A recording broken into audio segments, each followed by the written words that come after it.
하나님 말씀 시편 133편 1절에서 3절 말씀 읽겠습니다. 구약 900페이지에 있습니다. 시편 133편 1절로 3절. 보라, 형제가 연합하여 동거함이 어찌 그리 선하고 아름다운고, 머리에 있는 보배로운 기름이 수염 곧 아론의 수염에 흘러서 그의 옷깃까지 내림 같고, 헐몬의 이슬이 시온의 산들에 내림 같도다. 거기서 여호와께서 복을 명하셨나니 곧 영생이로다. 아멘. 하나님의 본질이 있어요. 하나님의 본 성품이 있어요. 하나님의 본질과 하나님의 본 성품은 사랑입니다. 물론 공의도 있지요. 공의는 잘못한 걸 벌 주는 게 공의인데, 그러나 그는 일시적이고 하나님의 본질은 사랑입니다.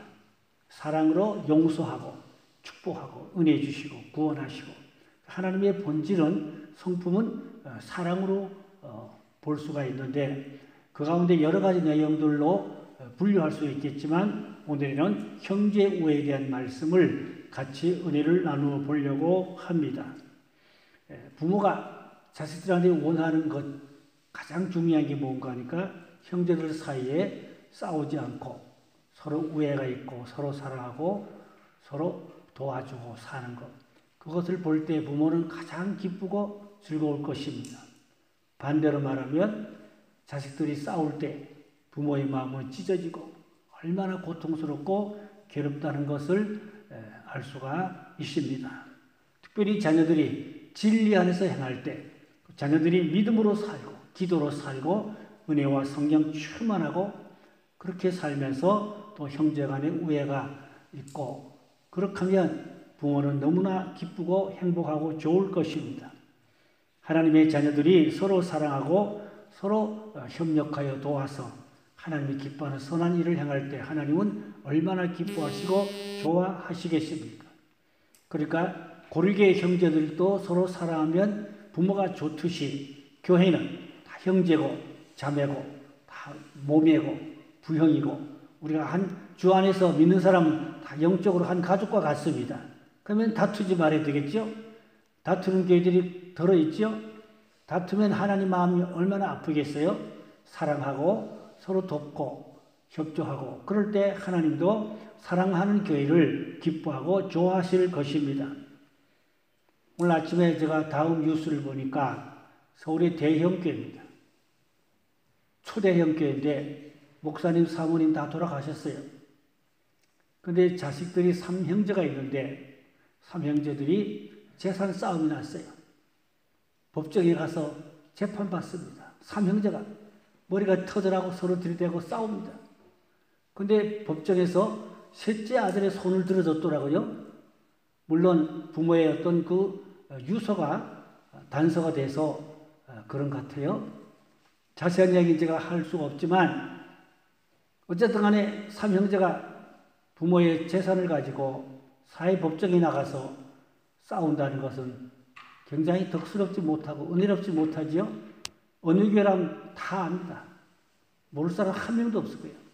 그럼 우리나라 초대형 교회입니다. 자, 그러니까 형제가 서로 사랑하고 서로 우애가 있고 서로 돕고 협력하는 것이 얼마나 아름답고 좋다는 것을 성경은 말씀해 주고 있습니다. 나쁜 형제들 가운데는 성경에 누가복음 15장에 나오는 탕자 비유가 있는데, 작은 아들이 회개하고 돌아왔지요. 그래서 아버지는 좋아서 잔치를 지냈지요. 큰아들은 불만했지요. 불평불만했던 말은 자기 동생이 돌아온 것에 대한 반가움이 없었어요. 좋아하지 않았어요. 오히려 동생을 위해 잔치 지내는 것이 시기 질투가 났어요. 그 나쁜 형제죠. 그 모델입니다. 나쁜 형제 모델. 인류의 조상이었던 아담의 첫 아들 누굽니까? 가인과 아벨. 거기도 나쁜 형제지요. 그래서 형제 동생을 때려 죽이고 첫 살인자가 되고, 그런 불미스러운 사건도 성경에 보면 물론 여러 군데 많이 있습니다. 또 좋은 형제를 비유로 들면 베드로와 안드레입니다. 두 형제가 다 사도입니다. 사이가 좋았어요. 야고보와 요한 두 형제가 다 사도인데 사이가 좋았어요. 그러면 얼마나 하나님도 보기 좋으시고 사람이 부모가 보기에도 좋잖아요. 얼마나 좋아요.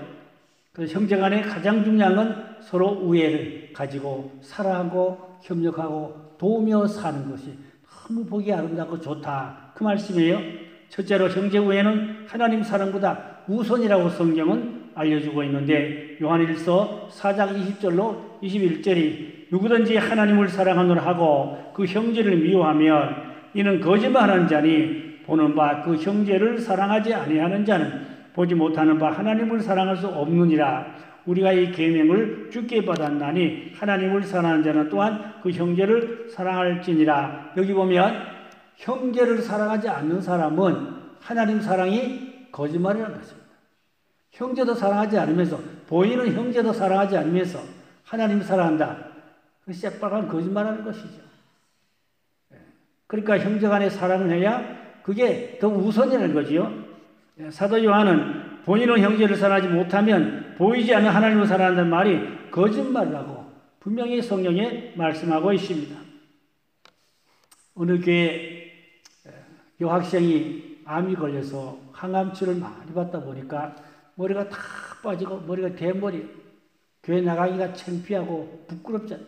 머리가 하나도 없으니까. 그런데 그 교회 교인이 50명인데 50명이 그 여학생을 위하여 전 교인이 몽땅 다 대머리를 밀어버리고 전 교인이 다 대머리를 밀어버리고 그리고 그 여학생과 함께 같이 예배를 드렸다는 것입니다. 그때 어느 기자가 그 소식을 듣고 가서 취재를 했는데 너무 은혜롭고 눈물겨웠다 하는 그런 실화의 보도가 있었습니다. 그렇습니다. 그 여학생 한 사람을 위해서 온 성도들이 다 머리를 밀어버리고 전부 다 대머리로 하나님 앞에 예배를 드렸다. 거기서 뭘 의미합니까? 사랑. 그 여학생의 사랑을 위해서 위로하기 위해서 그렇게 온 교우가 뜻을 같이 하고 행동을 같이 했다는 거 너무 아름답고 좋은 모습이 아니겠습니까? 예수님도 같은 말씀을 해주셨어요. 마태복음에 5장 22절 24절에 보니까 나는 너에게 이르노니 형제에게 노하는 자마다 심판을 받게 되고 형제를 대하여 라가라 하는 자는 공회에 잡히게 되고 미련한 놈이라 하는 자는 지옥불에 들어가게 되리라. 이러므로 예물을 제단에 드리려다가 거기서 내 형제에게 원망들 만한 일이 있거든 이제 예물을 제단에 두고 먼저 가서 형제와 화목하고 그 후에 예물을 드리라 그랬어요. 그러니까 형제와 더불어 불화하면은 그 예물을 하나님이 안 받으신다. 그 제물을 안 받으신다. 그러니까 예배보다 더 중요한 게 뭐냐? 형제구애라고 말입니다. 형제하고 원수짓고 미워하고 싸우면서 하나님 앞에 예배 드리면 하나님 예배를 안 받겠다 이 말입니다. 그 제물을 안 받겠다 이 말입니다. 그러니까 싸우는 교회는 하나님 그 예배를 받으시겠어요? 안 받으시죠? 아까 얘기했죠? 서울의 어느 대형교회 목사님 삼형제가 재산 가지고 법정에 나가 싸우는데 서로 기도했겠지. 자기가 많이 찾으려고 기도했겠지. 하나님 그 기도 들으시겠어요? 돌아가신 부모님이 알면은 얼마나 마음이 아프고 괴로우시겠어요? 자, 그래서 형제우애가 하나님 사랑보다 더 먼저라는 것을 성경은 알려주고 있어요. 그러니까 형제 간에 싸우고 다투고 그러면 예배가 하나님이 안 받는다 그 말입니다. 예물 하나님이 안 받는다 그 말입니다. 그러니까 십자가에 이렇게 된 십자가는 사람과 하나님과의 관계잖아요. 그다음에 십자가의 옆으로 되어 있는 건 사람과 사람 관계거든요. 그러니까 우리가 사람과 사람 사이에 원수 짓고 미워하고 그러면 시기 질투하면 그 예배, 기도 하나만 하나님이 안 받는다 이 말입니다. 이웃과 화목하고 사랑하고 이게 다 잘 조화가 돼야 하나님과의 예배 관계도 기도도 잘 되고 하나님 예배를 잘 받으신다. 아멘. 그 교회는 사랑의 온도가 높아야 될 줄로 믿습니다. 그러니까 시기 질투하며 예배드리지 말자 그 말입니다. 싸우며 예배드리지 말자 그 말입니다. 그런 뭐 복잡한 얘기 제가 듣고 본 게 많지만 일일이 다 그렇게 말씀을 드리진 않겠습니다. 어느 수도원에서 수도사들만 모여 사는 수도원인데 자꾸 싸운다는 겁니다. 수도사들이 수도하려고 모인 수도원의 수도사들이 자꾸 싸운대요.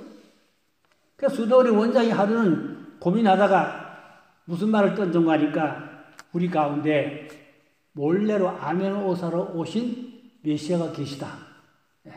지금 이 가운데 아멘 의사로 몰래 들어와 계신 메시아가 계신다. 그럼 어떻게 돼요? 누구인지 모르니까 조심해야지. 그때부터 조용해졌대. 그때부터 잠잠해졌대. 다툴 일이 없어보더래. 누가 메시아인지 모르니까. 근데 모르고 아웅다웅 수도사들끼리 늘 싸우던 얘기입니다. 불미스러운 얘기지만 정말로 우리 가운데 모양은 사람이지만 그 사람 안에 예수님이 계시고 예수님이 그 사람을 사랑하신다면 우리가 그 사람을 미워하거나 판단할 수가 없겠지요. 그 사람도 하나님의 형상을 닮은 하나님의 백성이고 하나님의 사랑받는 사람이라면 그 사람을 미워하거나 그렇게 시기 질투해서는 안 되겠지요. 자, 요한일서 4장 21절에 보니까 우리가 이 계명을 주께 받았나니 하나님을 사랑하는 자는 또한 형제를 사랑할지니라. 그러니까 하나님 사랑은 바로 이웃 사랑으로 연결돼야 한다고 말입니다. 나더러 주여 주여 하고 하나님만 사랑한다고 하면서 이웃 관계가 잘못되면 하나님이 그 기도, 그 예배 기뻐하시겠냐, 받으시겠냐 그 말입니다. 그러니까 하나님을 사랑하는 것만큼 이웃도 사랑할 수 있어야 된다. 그런 말씀이에요. 부모의 가장 큰 기쁨은 자녀들이 진리 안에서 서로 사랑하는 것을 부모는 가장 기뻐할 것이라고 아까 말씀드렸어요. 베드로와 안드레 부모님은 천국에서 얼마나 기뻐하실까. 그런데 반대로 야곱의 형제들 봐요. 야곱의 형제들과 야곱의 아들들 가운데 요셉이 있잖아요. 그 요셉의 형제들이 요셉을 죽이려 하다가 애굽으로 노예로 팔아놓은 게 있잖아요. 근데 나중에 야곱이 그걸 알게 됐죠. 짐승들이 잡아먹었다고 그러더니 거짓말 하더니 나중에 알고 보니 애굽이가 살아있잖아요. 그래서 다 거짓말을 탄로났잖아요. 그러면 아버지가 그 소식을 들었을 때, 내용을 알았을 때, 짐승들이 잡아먹었다고 그러더니 이게 놈들이 동생을 팔아먹은 거 아니에요? 노예로 돈 받고 애굽이다. 그 내용을 알았을 때 야곱의 마음이 얼마나 아팠겠는가, 얼마나 괴롭겠는가. 이런 새끼들이 짐승이 잡아먹었다더니 돈 받고 애굽으로 노예로 팔아먹다니 뭐 자식들이 그럴 수가 있나? 그 야곱의 마음이 찢어지고 갈기갈기 찢어지고 얼마나 아프고 괴롭겠어요? 그렇겠지요? 그게 참 보통 괴로운 일이 아니죠? 형제가 형제를 노예로 팔아먹다니 돈 받고. 그런데 나중에 다 애굽으로 내려갔잖아요? 다 애굽으로 내려갔는데 이제 그 형제들이 요셉 앞에 무릎을 꿇었지요. 잘못했다고 용서해달라고 이제 빌었지요. 그랬더니 요셉이 다 용서했지요. 하나님이 나를 앞서 보냈다고, 당신들을 구원하시려고 하나님 나를 앞서 보냈다고. 그냥 요셉이 통곡하며 울면서 형님들을 다 용서했단 말입니다. 그때 용서할 때 누가 좋아하겠어요? 하나님도 기뻐하겠지만 야곱이 얼마나 기뻐하고 좋았겠냐 그 말입니다. 그러니까 형제간에는 절대 다투거나 싸우지 말아야 된다. 그 말씀이 옳습니다. 우리 교회도 하나님의 자녀들인데, 하나님 형제자매들인데 절대 교회 안에서 다투고 시기질투하고 그렇게 미워하거나 싸우면 안 될 줄로 믿습니다. 사랑하고 용서하고 축복해야 하나님의 나라가 임하게 될 줄로 믿습니다. 세 번째는 형제의회가 있는 곳은 아름답습니다. 시편 133편 1절에 오늘 읽은 말씀이죠. 보라, 형제가 연합하여 동거하며 어찌 그리 선하고 아름다운고 그랬어요. 기름이 아론의 수염의 기름이 옷에 흘러내렸다. 아름다운 것, 너무 아름답고 좋다는 것을 칭찬하는 그런 말씀이 되겠습니다. 어느 식물학자가 화분에다가 이제 그 식물을 심었는데 서로 다른 거 심었어요. 종류가 다른 그런 식물을 화분에다 담았더니 서로 싸우더라고. 서로 싸우고 이게 뭐 뿌리가 얽혀가지고 싸우고 그러더란 것입니다. 세밀히 조사해 보니까. 근데 또 다른 화분에는 종류가 같은 종류의 식물을 심었더니 서로 얽혀가지고 서로 이렇게 배려하고 서로 사랑하고 좋아하고 이렇게 화목하게 그 식물이 잘 자라더라는 거지요. 그 식물도 같은 종류끼리는 서로 안 싸우더라 그 말입니다. 종류가 다르니까 싸우더라 그 말입니다. 이 식물학자가 다 조사해서 연구해서 발표한 내용인 것입니다. 그러니까 우리는 그리스도의 피로 한 형제가 되고 한 자매가 되고 한 가족이 되었는데 절대로 다투지 말고 싸우지 말고 사랑하며 그렇게 우리가 살아야 할 줄로 믿습니다. 또 형제 우애는 천국의 기초가 되는 것입니다. 형제 우애는 윤리, 도덕의 기초가 바로 형제 우애인 것입니다. 형제 우애가 깨지고 무너지면 이게 윤리와 기초가 도덕이 다 무너지고 다 이제 망가지게 되는 것입니다. 그래서 형제 우애가 아름다우면 남들이 보기에도 너무 좋아요. 아, 그지 형제들 참 우애가 있다. 형제 간에 어려운 형제가 있으면 또 도와주고 협력하고 그것이 너무 보기 좋고 아름답다. 그 말씀인 것입니다. 다투는 것은 사람 보기에도 이웃이 보기에도 별로 좋지 않고 구설수에 오르면 덕스럽지 못하고 안 좋은 그런 모습들을 보게 되는 수가 있습니다. 바울은 자기 동족을 다 구원하기 위해서 얼마나 하나님 앞에 간절히 기도했다는 것을 로마서 9장 2절에 보니까 나의 형제 곧 고륙의 친척을 위하여 내 자신이 저주를 받아 그리스도께서 끊어질지라도 원하는 바로다. 바울은 자기 고륙, 자기 친척, 형제, 가족 구원받기 위해서 내가 저주를 받을지라도 원하는 바로다. 그러니까 바울은 자기 고륙을 위해서 친척과 가족과 형제의 구원을 위해서 자기가 저주를 받고 싶을 정도로 그렇게 애타게 복음을 위해서 기도하고 애쓰고 수고했던 모습을 볼 수가 있습니다. 그러면 우리의 가족이 다 구원받았습니까? 다 구원받았으면 감사하지만 혹시 그렇지 못한 가정들도 있지요? 그러면 온 가족 구원을 위해서 정말로 눈물로 금식하고 기도하고 힘쓰고 애써서 반드시 가족 구원을 다 이루어야 할 줄로 믿습니다. 우리 교회 성도들의 가정들이 다 구원을 받고 믿음 생활 잘할 수 있기를 주의 이름으로 축복합니다. 로마서 12장 10절에 보니까 형제를 사랑하여 서로 우애하고 존경하기를 서로 먼저 하라 그랬어요. 형제를 사랑하고 서로 우애와 존경하기를 하라 힘쓰라. 로마서 14장 10절에도 네가 어찌하여 네 형제를 비판하느냐 어찌하여 네 형제를 업신여기느냐 우리가 다 하나님의 심판대 앞에 서리라고 했어요. 형제를 업신여기고 비판하면 우리가 하나님 앞에 심판대 앞에 설 때 책망받게 된다. 그런 말씀이지요. 또 로마서 14장 13절 말씀에 보면 그런즉 우리가 다시는 서로 비판하지 말고 도리어 부딪힐 것이나 거칠 것을 형제 앞에 두지 아니하도록 주의하라. 비판받을 일이 없도록 부딪히지 않도록 서로 조심하라. 그런 말씀. 우리의 신앙생활이 비판을 받지 않도록 판단받지 않도록 조심해서 정말로 우리의 행동도 조심하고 마음가짐도 조심하고 그래서 신앙생활은 덕이 있어야 돼요. 덕스러운 신앙생활. 내 믿음이 지금 다른 모든 분들에게 덕을 세우는가 부덕스러운가 조롱거린가 웃음거린가 비판의 대상은 아닌가. 잘못 믿으면 교회 다녀도 비판의 대상이 되면 조롱거리가 될 수도 있어요. 잘못하면 잘 믿어야 덕스럽고 은혜롭고 존경스럽고 그런 신앙 사랑의 그러니까 화신이 되지요.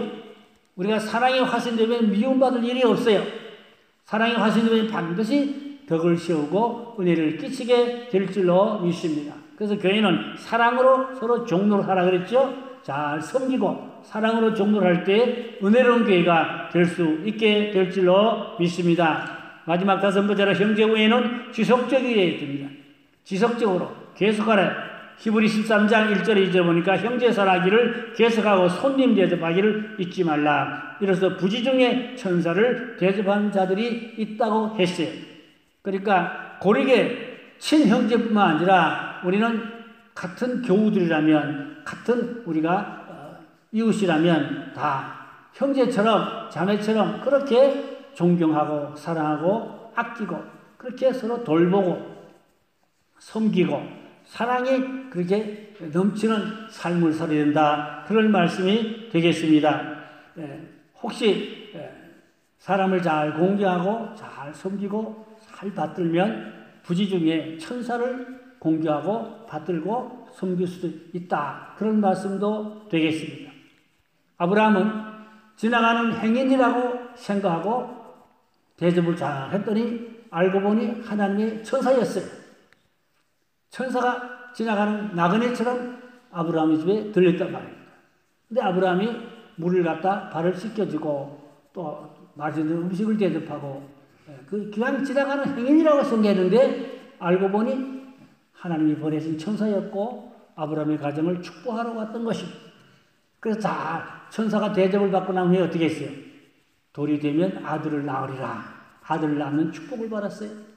부지 중에 그 나그네를 대접했는데 부지 중에 바로 천사였던 것입니다.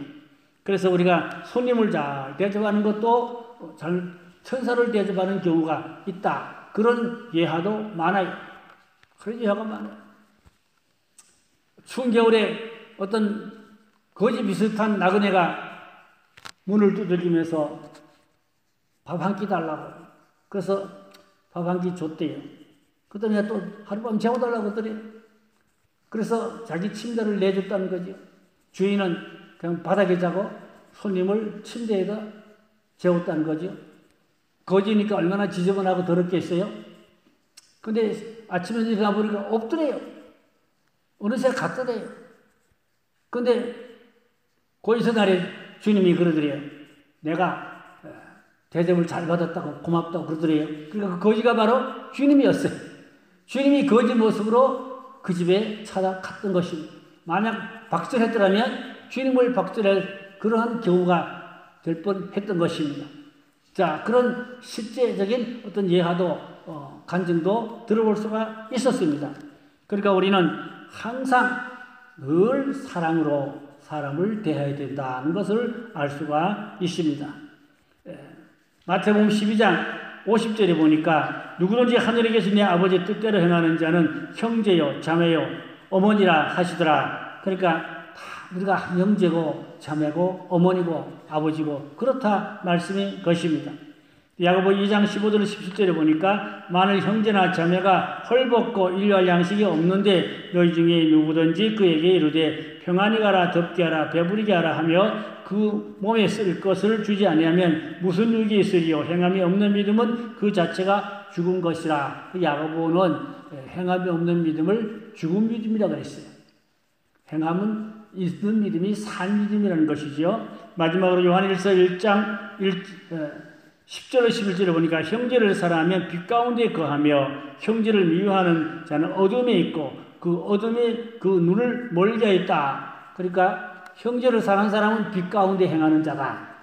빛 가운데 행한 자고 형제를 미워하는 사람은 어둠 가운데 있을 뿐만 아니라 그 눈이 멀어졌다. 눈을 멀게 했다. 그랬어요. 그러니까 형제 사랑, 이웃 사랑은 빛 가운데 하나님의 사랑과 은혜 안에서 우리가 살게 되고 미워하거나 그러면 어둠에 있으니까 마귀지요. 눈이 어두워졌다 그랬잖아요.